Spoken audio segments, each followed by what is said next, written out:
The hardest thing about this concert is getting everyone on and off the stage and giving each group enough time to tune and warm up and whatever they need to do to prepare to perform, since we can't really do that anywhere except for on stage. So appreciate you bearing with us while we get through all these changes.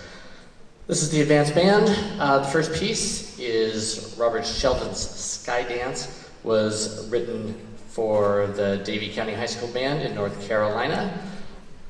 They actually built a new school, and they wrote this piece to commemorate the building of the new school. Robert Sheldon calls this a musical celebration of the human spirit, Skydance.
Hopefully when you walked in, you picked up a concert program and also picked up a blue sheet with some dates for next year.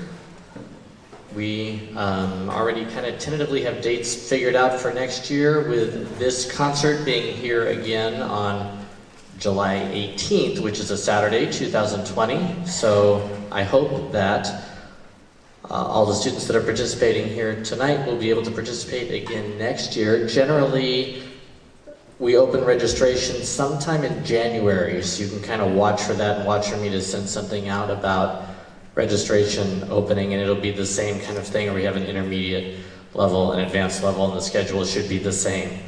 So I hope all the students will be able to join us here again. I also want to quickly mention both Mr. Nest here and I know he mentioned it earlier, are doing another concert on this same stage with some of these same students a week from tonight at 6:30. The Jenny Lind Foundation in Castro Valley does a free summer music program in memory of a girl that was murdered 25 years ago, and this will be the 25th anniversary concert for that. That concert will be here, like I said, at 6:30. It's a high school level program. It involves a lot of these same students. Richard Meyer, a composer who you heard some of the orchestra pieces play, he wrote a piece for them to be premiered at that concert. The band is playing, there's an orchestra component and a band component along with a choir component of that concert. So I hope many of you will be able to join us. It's a free concert. It's here at 6:30 a week from today.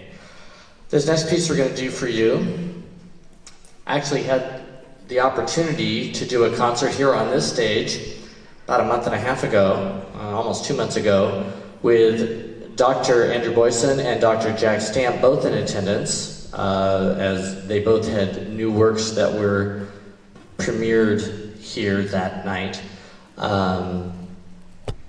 Dr. Stamp had written a piece for the Hopkins Wind Ensemble, and Dr. Boysen had written a piece for another ensemble.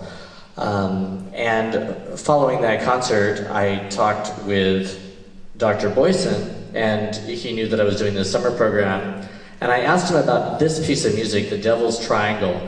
This piece of music was written for the 10th anniversary of the California Band Directors Association Junior High School Honor Bands, which started in 2002 was the first year they did a junior high honor band for CBDA, as it's known. And in 2012, they asked Andrew Boysen to write a piece for them. So this piece was premiered by that group, and then it was never found anywhere. And it wasn't even on Andrew Boysen's website. It was nowhere. So I asked him about it, and he said, well, you know, I'm not sure anybody in the audience liked it after we played it, so I kind of shelved it. I said, well, I liked it. And I said, well, can I, buy a copy of it from you? And he said, no, I'm just going to send it to you. So this is it. If you're familiar at all with Andrew Boysen's music, this is a very intense piece of music. It's got some kind of soft reflective sections, but they don't last very long. The Devil's Triangle, this piece has 5 independent triangle parts and uses some kind of special effects. You'll hear, one of the triangles gets dipped in water, which changes the pitch. There's, stop triangle. It has to be 5 very specific sizes of triangles that have to go together for this piece of music. And then there's a whole bunch of other stuff that goes on too with the band. There's no real melody to this piece of music. It's all kind of rhythmic and based on these little motives of 2, 3, 4 notes. And then at the end, he kind of stacks a bunch of those little motives together. There's a lot of silence in this piece of music. There's a lot of spots where, everybody plays for 2 measures and then you might get a triangle solo. So it's a very different type of piece than what you just heard with the Robert Sheldon that was very melodic. So this is The Devil's Triangle.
There's a massive percussion reset happening right now for the next piece, which gives me an opportunity to do something that you may have heard me do before. It's something that Dr. Jack Stamp did when he was here a couple of months ago. The Brian Balmage's piece that we did with the orchestra, Possibilities, was all about perseverance and working through problems to find solutions and not giving up on things. Music is a great example of this. Students, all the students behind me, none of these people started playing their instrument yesterday, right? They've all been working through playing an instrument, some of them for 5, 6, 7, 8 more years, right? I've been playing saxophone for 31 years. There's always things that are hard and always things that you have to work through.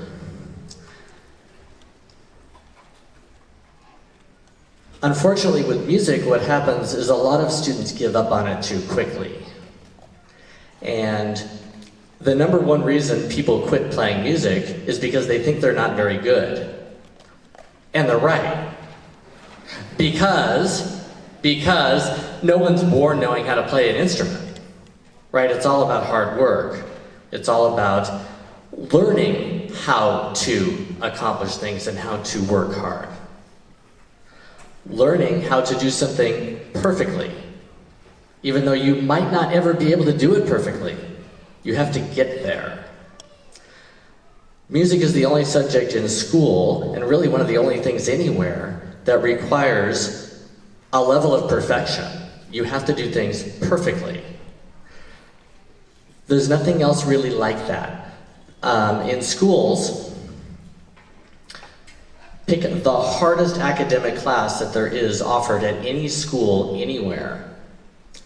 And if you do 90% in those classes, that could be pretty good. That could be an A. In fact, if you do 90% in all of your classes, you probably have a 4.0 GPA or higher, depending on what you're doing, right? In music, you can't get away with that.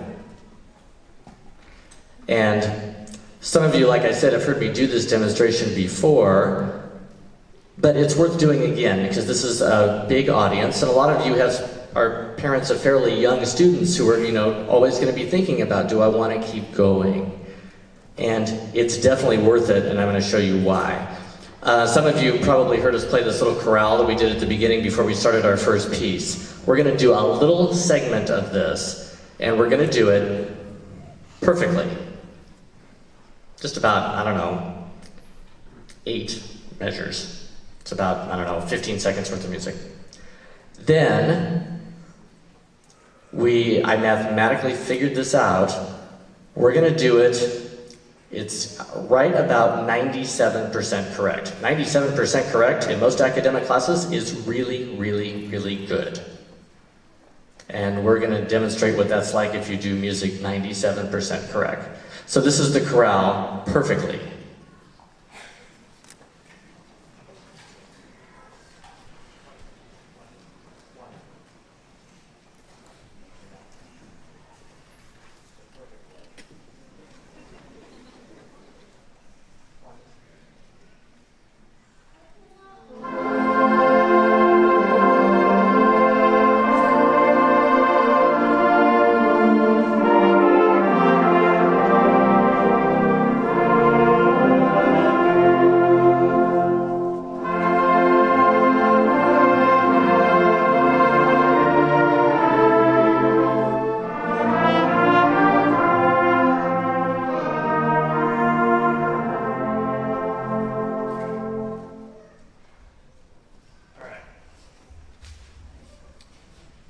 So that's the way it's supposed to be.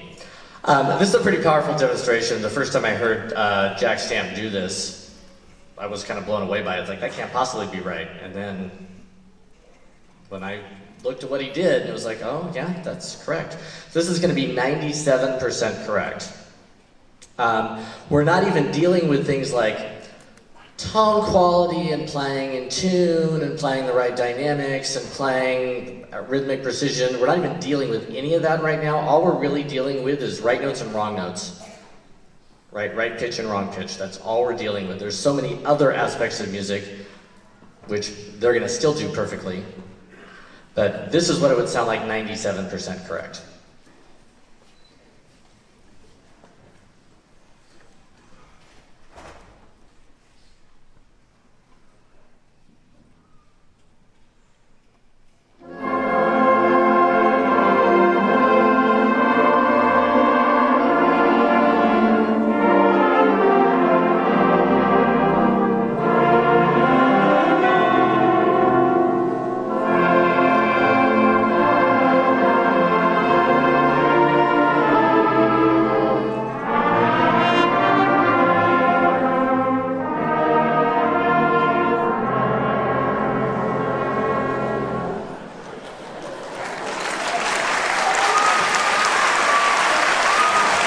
So the amazing thing is with that, there's roughly 135 musicians on the stage. No one played more than one wrong note. Everyone has between 25 and 28 notes. Some people have more. That's 97% correct. Music is the only thing that you do, especially at school, that requires that level of concentration, that level of perfection. The Boysen piece that we just did, it's not technically hard, but boy is it hard just to not play when you're not supposed to play and play the note exactly where it's supposed to go. Right? This next piece we're going to do, the Jack Stamp piece, which is very exposed, and everybody's got their little note that has to happen in exactly the right place. And it requires this intense amount of concentration for this long period of time. Music happens in real time. So it's not like if you're taking, a math test and you make a mistake and you can go back and fix it once you realize you made your mistake.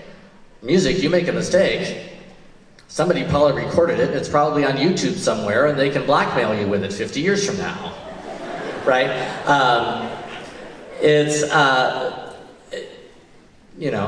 And how often does a musician ever get to perfection? Never. But you have to get there, and the closer you get to it, the more you realize how far away it is. And what happens with music students is the longer you do that, that starts to creep into other parts of your life. This is why on the back of the program there's some statistics about music education.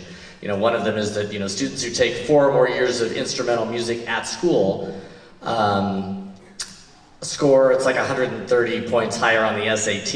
If you were at this concert last year, and I had that stat on the back last year, you'll notice this year's stat is a different stat from the most recent year that they've come up with, because last year the most recent year was 2015, and this time the most recent year was 2016. The number is slightly different, but it's basically the same. If I were to do the 2014 number, it would be basically the same. It's true every year. And we're talking about students all across the country. It doesn't matter high achieving, low achieving, everywhere. So here is my challenge to all of you. If you have a student that's sitting in the audience that played this concert, keep going. Don't stop, ever. Don't let anybody convince you that you should. If you're a student sitting in the audience, playing instruments is hard. There's no one born to play an instrument. If I had $1 for every mistake I have ever made playing saxophone, I would probably be a billionaire. Right? It's really hard. Practicing is hard. Music is hard work, but the benefits are so rewarding. The second part of this would be, in some parts of the United States, virtually everybody takes music. Instrumental music, band, orchestra, sometimes choir. You go to Texas, everybody takes music. Everybody. Not everybody gets all the way through high school with it, but most of them do. Right? You go to Southern California, there are schools where everybody takes music. Fremont should be that way. Fremont has the structure to be that way. Fremont should be that way. And, people say, well, maybe it'll cause me some, academic problems when I get to high school because I took music and it prevented me from taking, one AP class in high school. Well, that might be true. But the benefits that student got by taking music far and away offset that one class that they might not have been able to take, which the college wouldn't count anyway. So my challenge to all of you is find some people that are not taking music and get them to do it. It doesn't matter if they're in 4th grade, that's the best time to start, is in elementary school. But if they're in 12th grade, there's nothing stopping them, right? The more people we get taking music, the more people we get on the stage. I would love to do a summer program where we have to split these groups again because they're so big we can't possibly fit on the stage and we've got to do twice as many groups and maybe 2 concerts. Wouldn't that be amazing? So that's my challenge to all of you. So this next piece, I mentioned that Jack Stamp was here. This is the piece that he wrote for the Hopkins Music Department and was premiered in May. In the Silence of the Canyon, Dr. Stamp had recently been to the Grand Canyon in Arizona. And this is his musical depiction of it, where it's, you know, you arrive there and there's this sense of kind of anticipation, and then you walk up and you actually see the massiveness of the Grand Canyon. And then maybe you go for a, a walk, like on a trail, and it's very secluded, and it's very kind of, you're kind of all by yourself all of a sudden. And, you're with nature, and it's very serene. And then maybe you turn a corner, and all of a sudden there's the Grand Canyon again. And this is kind of his musical journey through his trip to the Grand Canyon, up until the point where, you see it one last time, and then you have to kind of walk away from it at the end. So this is In the Silence of the Canyon by Jack Stamp.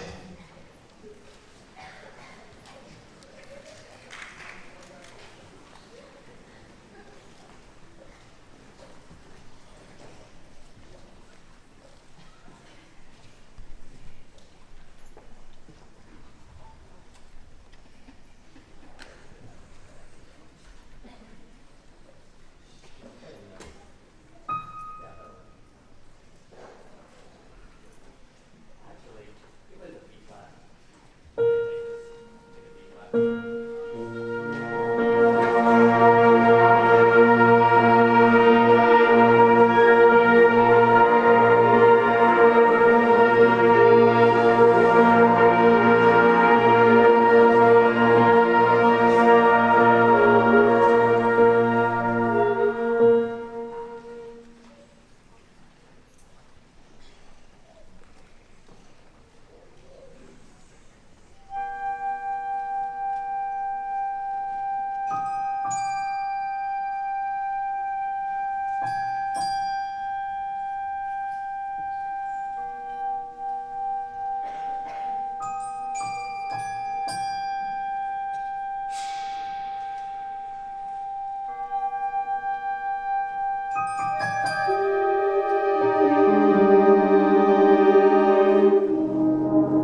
Before we do our last piece, some reminders and some housekeeping items. All the students, when this last piece is done, let this group get off the stage first and go deal with instruments and cases, and then you all can go out and get your instruments and cases. Students where you're going to need to meet your parents or whoever is out that way in the lobby or in front of the lobby. We don't want a whole bunch of parents back here. There's just no room for it. We're trying to move equipment and stuff and it's not going to work. So everybody has to come back through here and go back out there. Make sure you don't leave anything here that you ever want to see again, and don't leave it even if you don't want to see it again, because I don't want to have to move it. I hope that many of you will be able to join us a week from tonight at 6:30 here for the Jenny Lind Foundation 25th Anniversary Summer Concert. That will be a great performance. It's a huge community event. Cheryl Jennings, local news anchor, will be master of ceremonies for that event. So I hope that many of you will be able to come and make it, especially, many of the younger students may want to participate in that in the future. I believe there's somewhere between 150 and 200 students from Fremont participating in that event this year, even though it's in Castro Valley. Thank you all for coming and being a great audience. Mr. Nestor said this earlier, and I agree. Thank you for letting us work with your students over the summer. This is one of the highlights of my year, is doing this program. It's nice to do music. There's no practice sheets, and there's no grades, and there's no festivals, and there's no judges, and there's no ratings, and it's just music. And it's nice to be able to just do a concert and do it well. And this is a great opportunity. There's no other opportunity offered for Fremont students where you can have a group with high school students and elementary students in the same group. This is the only way they can do it. So it gives a great opportunity for the younger students and a great opportunity for the older students to do some leadership kind of stuff. So, I really do hope that, there's 385 students here tonight. I hope all 385 will do it again next year. Last piece of music we're going to do for you here is a piece of music originally titled Little Suite for Brass by Malcolm Arnold. Malcolm Arnold's a British composer. He is most famous for writing a number of symphonies for the London Symphony. He also won an Oscar for one of his movie soundtracks. He was like Great Britain's John Williams, if you will, right? He wrote soundtracks for a whole bunch of movies. There was a movie in 1958, Bridge Over the River Kwai, that he won an Oscar for the soundtrack. He was the first British composer to win an Oscar for a movie soundtrack. This piece, like I said, started out life as a brass band piece in 3 movements, and then John Painter, who was the longtime director of bands at Northwestern University in Chicago, asked Mr. Arnold if he could write this piece for wind band, and it then became Prelude, Siciliano, and Rondo. It's in 3 movements, 3 kind of contrasting movements. It starts off with kind of this fanfare opening. The Siciliano is kind of a slow dance kind of movement, and then the Rondo is a fast, energetic movement at the end. So once again, please hold your applause all the way till the end of all 3 movements, which will be in about 6.5 minutes. Prelude, Siciliano, and Rondo.